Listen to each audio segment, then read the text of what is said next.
Hey, it's Dale. Welcome to Delbasid Timbers. Well, today's project was making this. So this is what a bit of Coolabah Burl is really supposed to look like. Now, I wasn't expecting this to at all be anything nice, so I didn't film the first part of it. So in a minute, we'll just catch up from where I started, and yeah, you can see how I made the rest of it. I like it. So it was sort of about now that I realised I had something a bit special on my hands. The colour in this is actually really nice. You can see right there where I've had to pull all the bark away. Whoop, come on, come and have a look. Right there, that's where I've had to pull away all that loose bark. But all those browns that are there aren't actually brown. That's actually going to be really, really red, and a really rich, deep red when I've got a finish on it. So yeah, this is when I realised I had something a little tiny bit more interesting on my hands than what I thought. It's not what it normally looks like. Yes, my dentist hates me.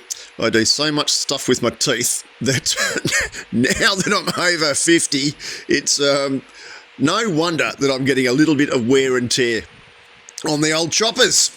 Oh well. So this is the process of how you can still power sand when you've got so many voids. So long as you're nice and easy and you tilt the angle of that drill face so that it's not going to grab, you've always got to do it from underneath. You can actually still sand very, very effectively. This is a far more effective way of sanding than trying to do it all by hand. Doing this by hand with a burl and something like this with so many voids is a real pest. But look at the shine on that.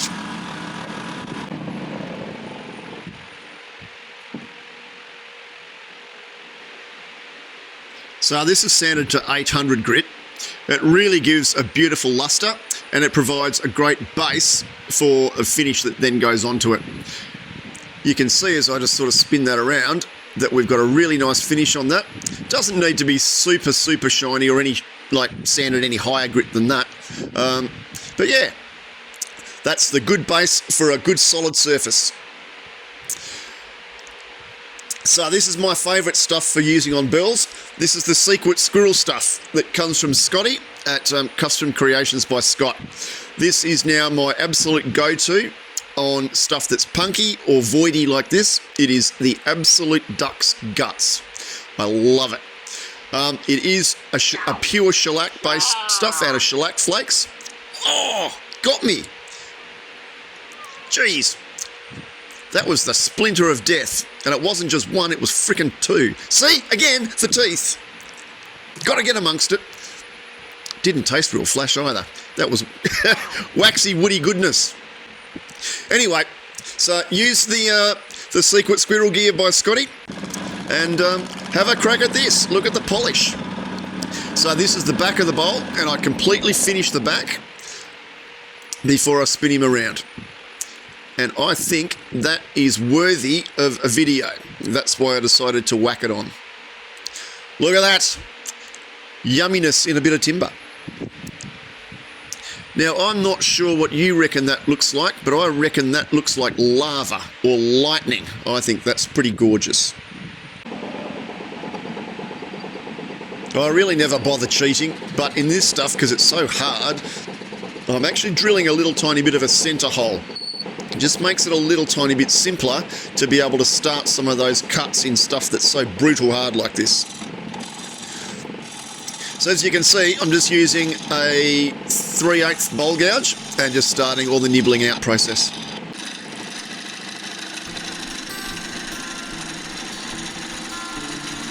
So this is when I'm starting to establish the rim and the outside of the bowl. That way I start to get that profile and know what sort of shape that I'm trying to create. I also then can start to really look at the quality of the burl and see whether I've got dramas and how I'm going to address it.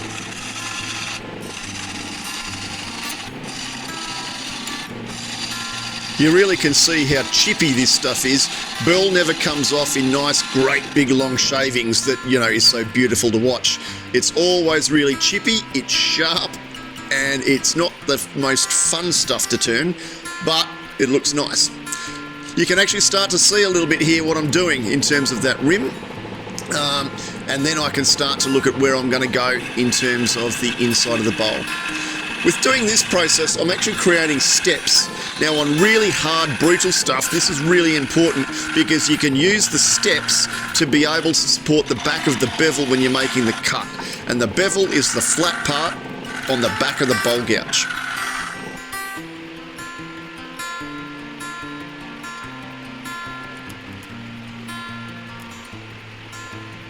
From this you can actually see that I still keep a whole heap of weight in the middle of the bowl. I try and do that because that gives a lot more stability, especially when I'm doing this sort of stuff around those edges and I've got a lot more flex, particularly with uneven edges like that. The weight in the middle allows the bowl to be a lot more stable. If you take all that weight out and you try to do those edges, you're much more likely to flex it and you're much more likely to blow it up.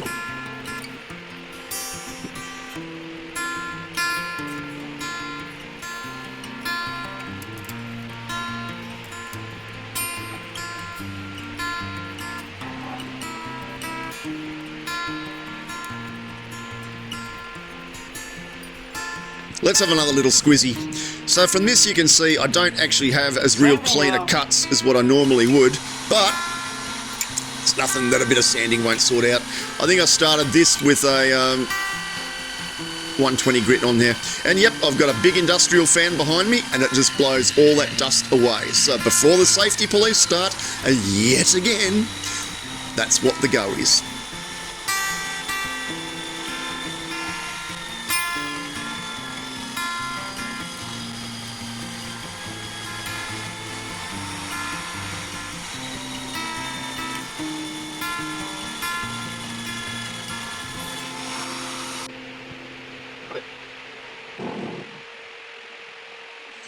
So there we go, that's it all sanded.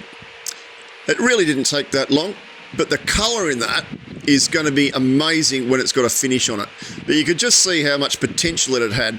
I was really careful on the inside, just see those light parts, yep, right there. That was where I was really careful not to blow through it, because I guess it's one of those things that if you blow through the bottom of the bowl, it's no longer a bowl. If it doesn't hold water, it's an art piece. You charge 3 times as much though. There's always the benefits.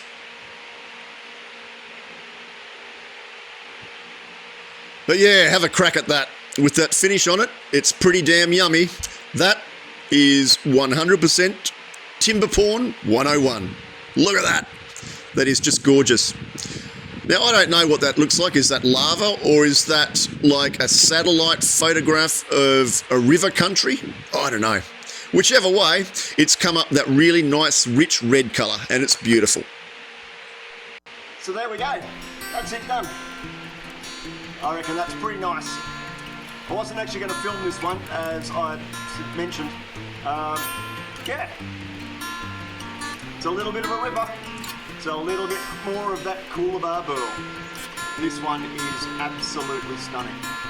Alright, thanks for looking. Thanks for popping by and hanging in there with me. Do all that clicky, blippity dippity stuff up, you know what you gotta do, all that stuff. Alright, and I'll see you next time.